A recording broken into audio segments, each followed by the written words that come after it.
The age of steam has gone, but the romance has remained as more and more steam locomotives are restored, and in so doing creating a nostalgia for times when travel was more an adventure than a chore.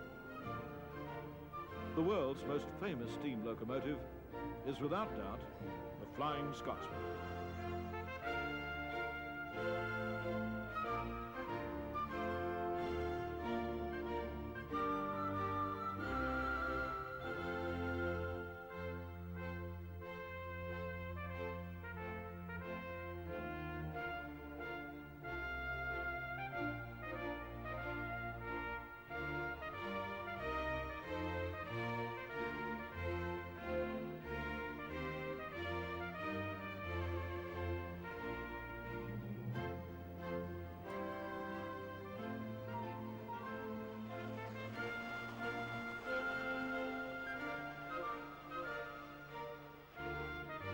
The locomotive's visit to Australia during the nation's bicentennial celebrations in 1988 has earned it the distinction of being the only steam engine to speed its way across 3 continents.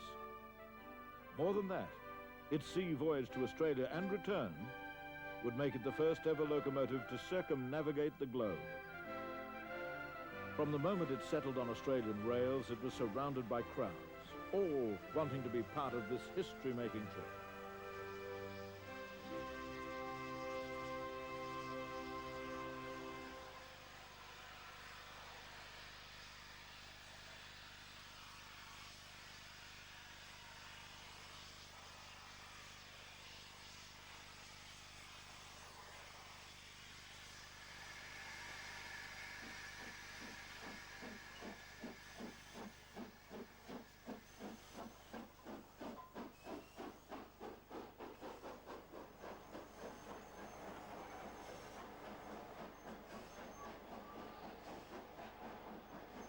A full 6 months was allowed for the visit to Australia to permit every rail enthusiast in the country to see this most famous engine.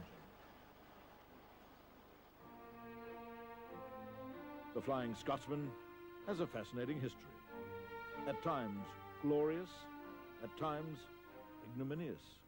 The London and North Eastern Railway locomotive began service in February 1923, and a year later was christened the Flying Scotsman and given her now famous number, 4472. She was named after the train which regularly ran the trip through the north of England into Scotland. Throughout the 1920s, every morning at 10, the locomotive would leave King's Cross Station in central London for the express journey to Edinburgh. The most illustrious day in her long career undoubtedly occurred on November the 30th, 1934. It was during a time trial through Leeds on that day that she was clocked at 100 miles per hour, the first steam engine to officially crack the ton. The Flying Scotsman continued in service until 1968, when the engine was sold, and it was then used for privately sponsored excursions around Britain. Her new owner decided on a visit to America, a visit which began in triumph but ended almost in disaster. The costs of maintaining her in America could not keep pace with revenue. The Flying Scotsman was broke. The creditors moved in. And had it not been for the quick intervention of a British committee headed by Mr. W. McAlpine, the engine would have been sold for scrap. The debts were paid off, and in 1972 the engine was loaded aboard the California Star and welded to its deck. Flying Scotsman was going home. Home she went, through the Panama Canal and across the wild Atlantic.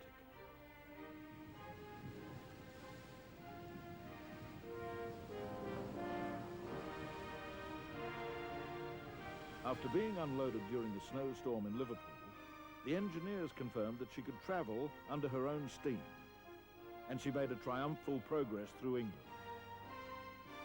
By 1973, she was ready for work and began her life again running holiday excursions.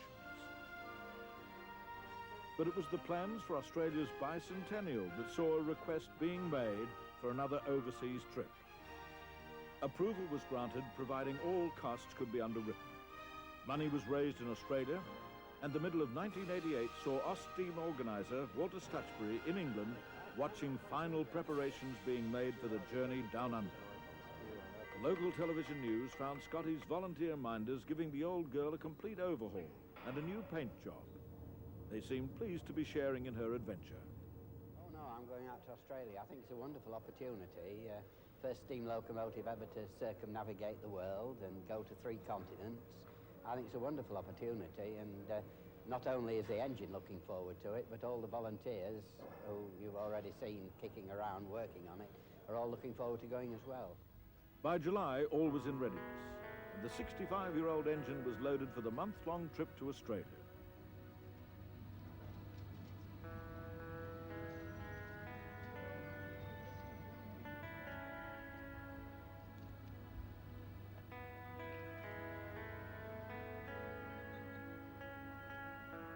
Well, I've lived with it so long that it's become part of the family, and I treat it as a friend, and it knows me every time I go along to see her, and yeah, one of my favourite girlfriends.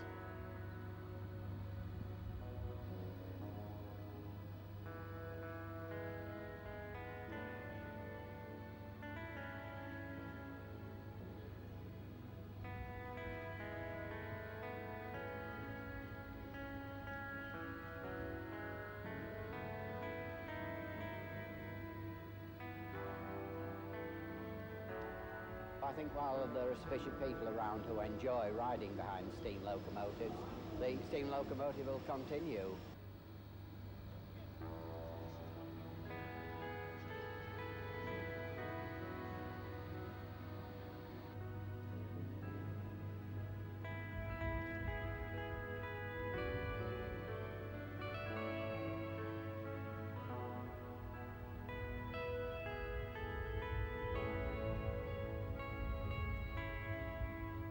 I always think it's the nearest thing to a human being that mankind's ever made.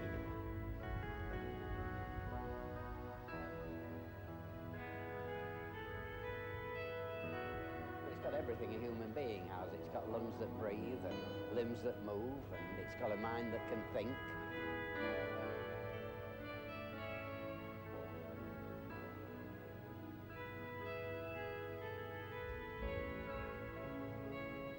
Most people have got an affection for them, and even youngsters who could never have travelled behind steam locomotives in their lives are now busy with them and enjoying working amongst them as an experience. Arrival of the Flying Scotsman in Sydney was unlike any other. The only crane in Australia with sufficient capacity to unload the huge loco was the Titan from the naval dockyard in Sydney, and it was an exacting operation. One wrong move could have seen 60 tons of British rail history plunging to the bottom of Sydney Harbour. The engine seemingly had suffered no ill effects from the long sea voyage, and once steamed up, it was ready and keen to explore the Australian countryside. A whistle stop at Albury on the New South Wales-Victorian border gave the engineers a chance to top up the oil, and the locals to record the visit of a legend to their town.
Pulling just a water tender and a couple of vans, the locomotive took off down the standard gauge track to Melbourne to begin its national tour.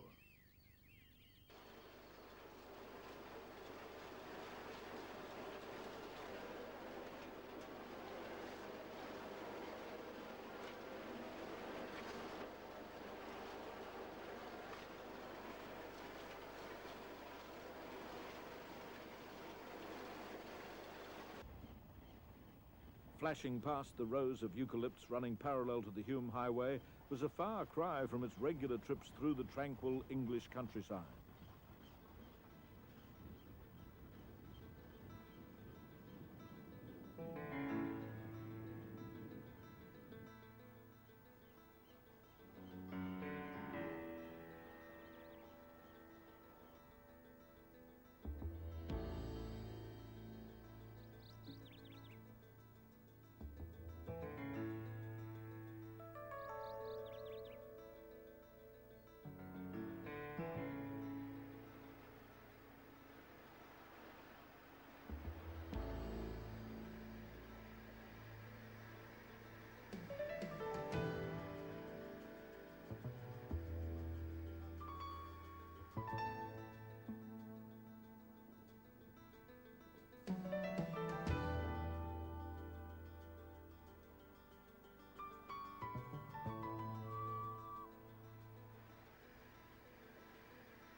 Once stabled among the diesel engines in Melbourne's South Dynon shed, a full lubrication and maintenance check.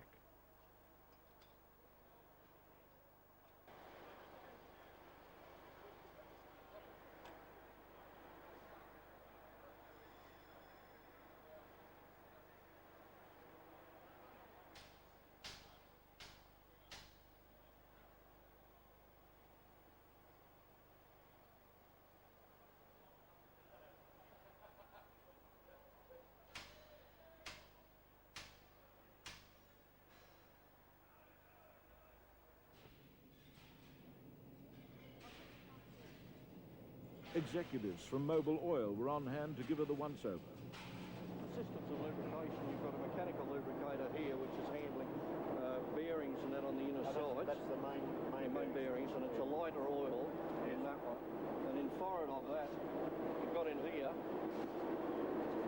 because this engine's a bit different. In the normal operation of locomotives out here in Australia now that are running, the majority of them run with a hydrostatic lubricator. The oil is mixed by sight in a sight glass and injected into the steam. That's right. This engine, the oil is pumped by a mechanical lubricator to the cylinders and mixed there. And that's all in this part. And it's a fair bit. What would this go through on it? Well,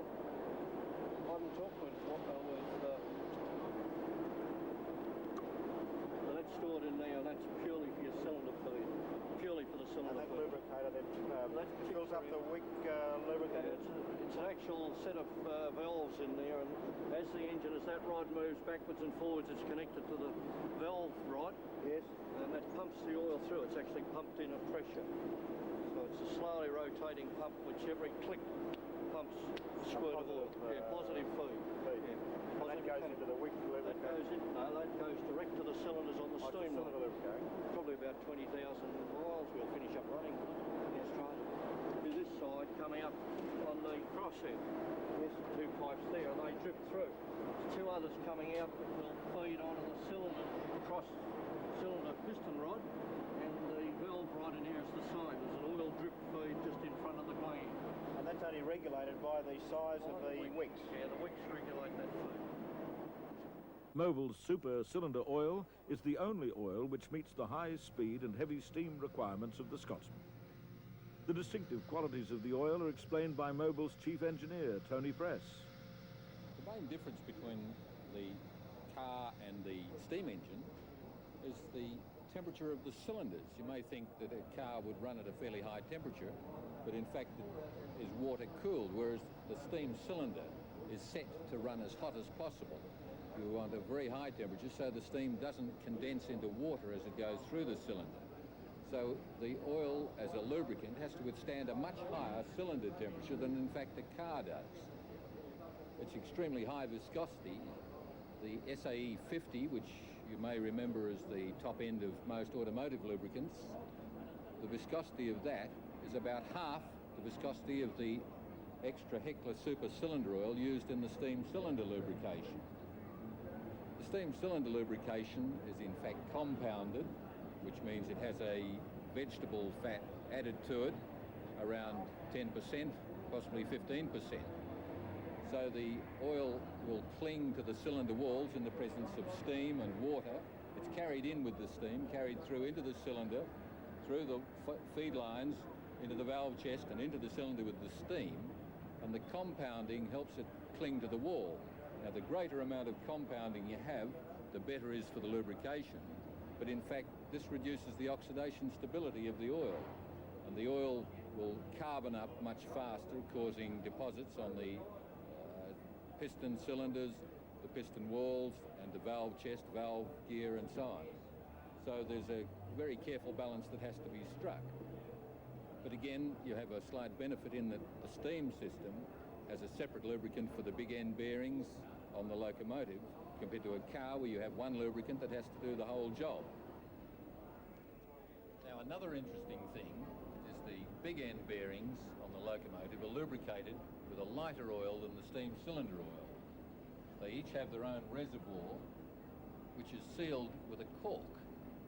The oil is poured in, and then the cork placed in on top of it to keep the dirt out. There's a slight non-return valve effect in the cork to allow air breathing as the oil is drained down through into the bearings.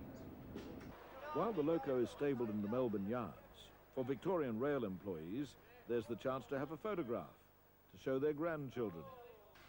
The Flying Scotsman's first scheduled public appearance is to coincide with the open day at Melbourne's Spencer Street Station to celebrate Oz Team 88.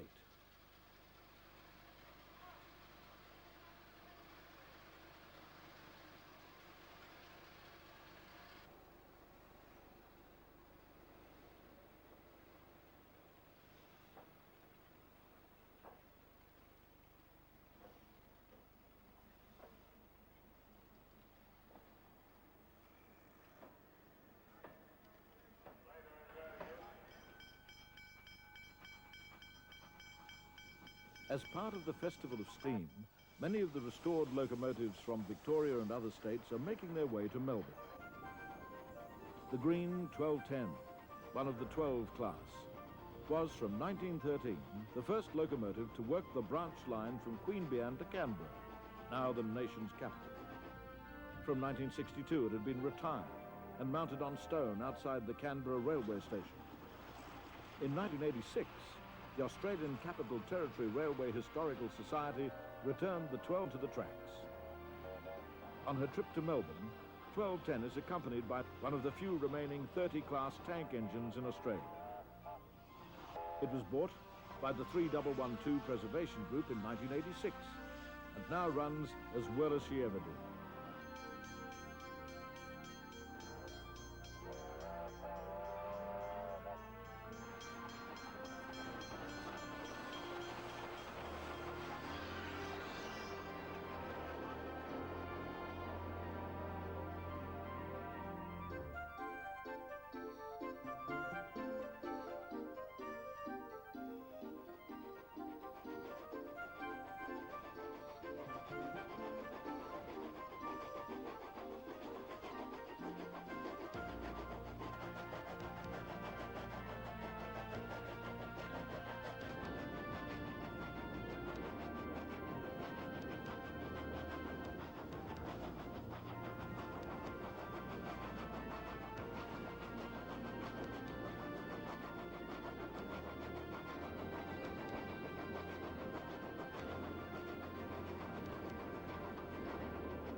The two New South Wales visiting locomotives are met near the border and accompanied to Melbourne by the Victorian J-Class 515 with its distinctive red smoke-deflecting plates.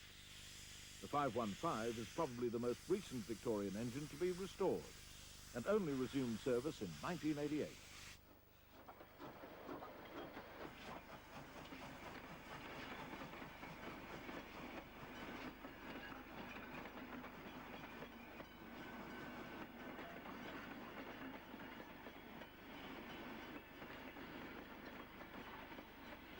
Acting as good hosts should, another Victorian engine has waited for the next visitor from the north. The R-Class 761.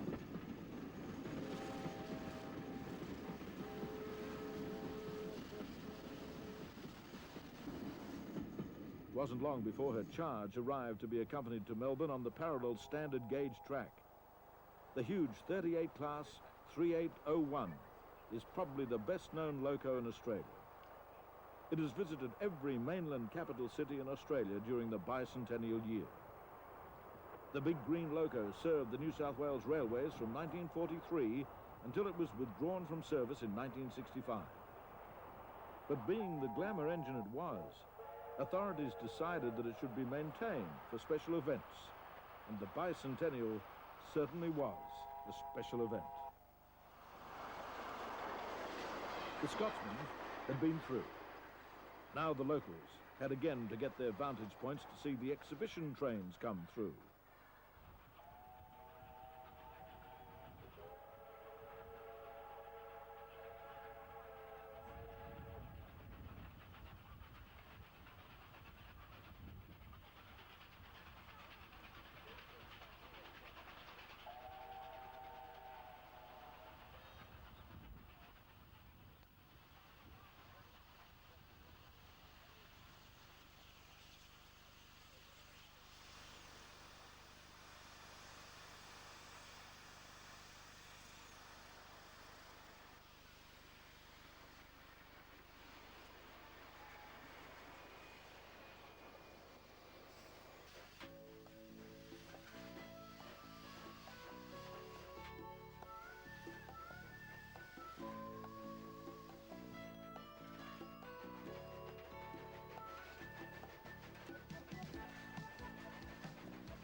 Australian rail enthusiasts take delight in restoring the old steam locomotives. Teams of volunteers have contributed thousands of man-hours to have these beauties steaming all over the extensive rail network.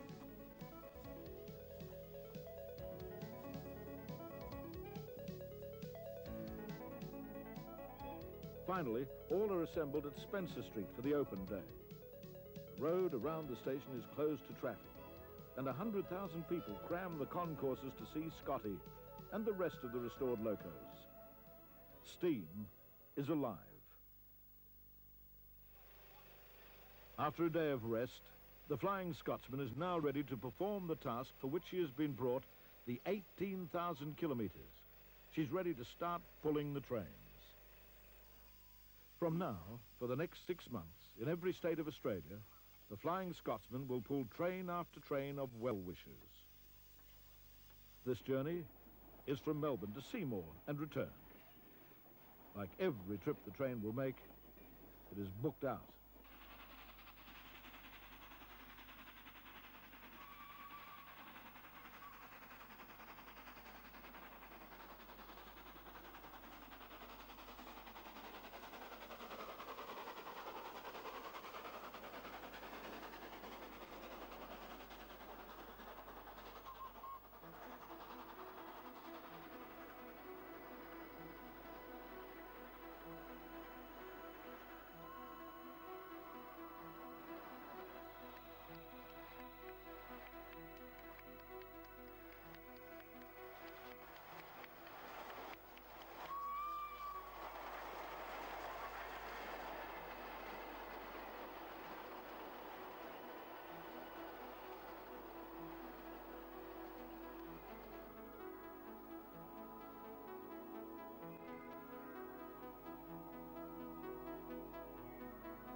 The steam train lovers can always be identified.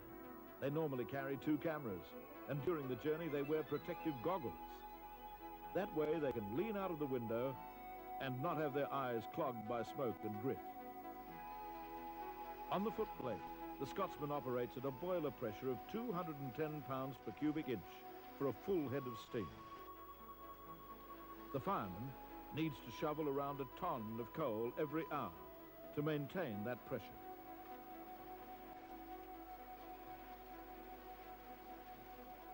Into the small firebox hatch it goes.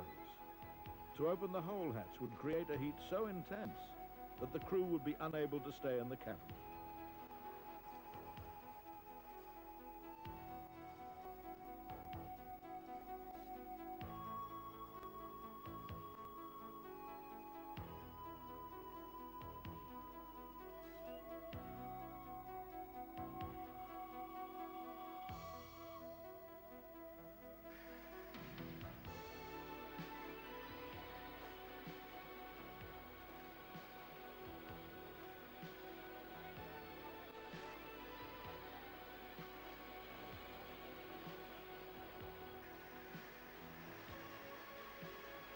Australia's road speed limit is 100 kilometres an hour, or 60 miles an hour.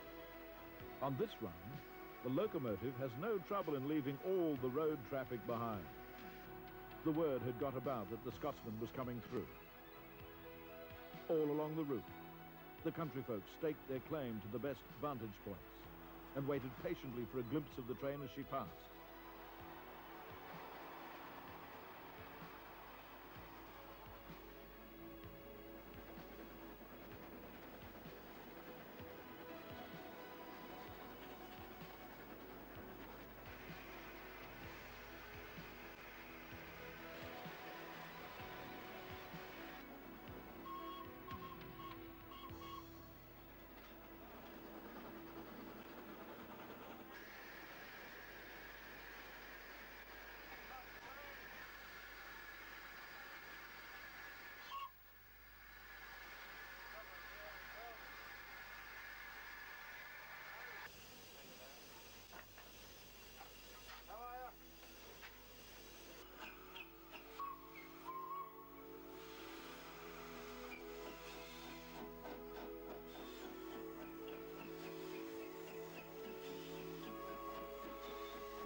Once into Seymour, a ride on the turntable to face it in the right direction for the return trip to Melbourne.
I suppose if you lose a cork, mate, you've got to drink a bottle of scotch to get another cork. Just borrow one of your laps. Or do you put a new cork in each day? Only if we get so many hours.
The organisers of the visit planned a series of day trips, but demand for seats was so great that the number of trips had to be more than doubled.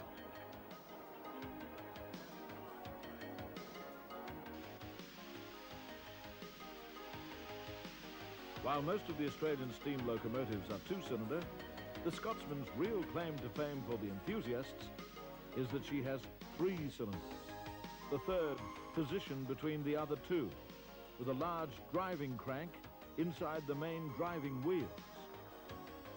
It's this extra cylinder which gives the Scotsman her additional speed capacity.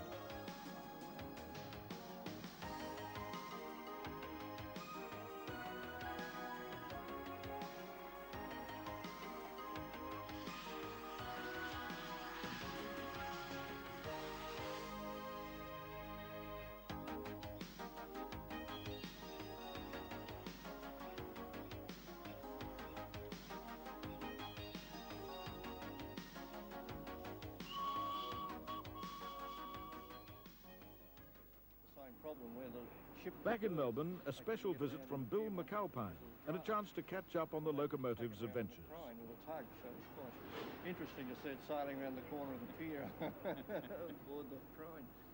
For 6 months, the Flying Scotsman visits every mainland capital, from Brisbane in the north, right across the Nullarbor Plain to Perth in the west.